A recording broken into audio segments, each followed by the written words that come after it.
जिस देश में स्वयं भगवान राम माता शबरी के बेर खाकर समाज को ये नहीं सिखा पाए, नहीं समझा पाए कि ये जातिवाद को खत्म कर देना चाहिए, उस देश में हम ये सोच रहे हैं कि ये जो आज के राजनेता हैं ये इसलिए कास्ट सेंसस को लाना चाहते हैं, जातियों के बारे में पता करना चाहते हैं कि कौन सी जाति आजादी के बाद आगे बढ़ गई, कौन सी पीछे रह गई, जो पीछे रह गई, ताकि हम उनका उत्थान कर पाए।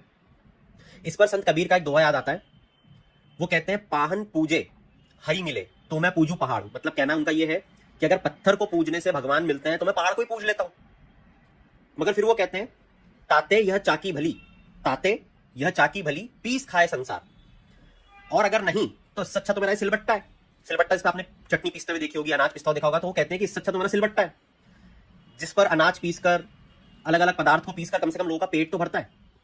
यहां पर ये जो कास्ट सेंसस है ये हमें दिखाया हिमालय जैसा जा रहा है। दिखाया जा रहा है कि इससे हमको भगवान मिल जाएंगे, इससे जातिवाद खत्म हो जाएगा, जबकि ऐसा कुछ भी नहीं होने वाला है। ये सिर्फ और सिर्फ नए राजनेता को खड़ा करेगा, नए नेता उभर के आएंगे, नई रिजर्वेशन पॉलिसीज लाई जाएंगी अलग अलग स्टेट गवर्नमेंट के द्वारा, सेंट्रल गवर्नमेंट के द्वारा, ये कहकर कि जो जातियां पीछे छूट गई हैं अब हम उनका उत्थान करेंगे।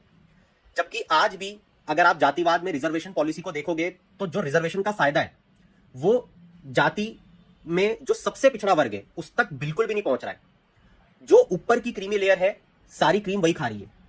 जरूरत है नए मंडल कमीशन की नहीं बल्कि रिजर्वेशन पॉलिसी को पूरी तरीके से बदलने की, ताकि जो वाकई में इकोनॉमिकली डिप्राइव्ड सेक्शन है under these SC STs OBCs उन तक यह फायदा पहुंचाया जाए।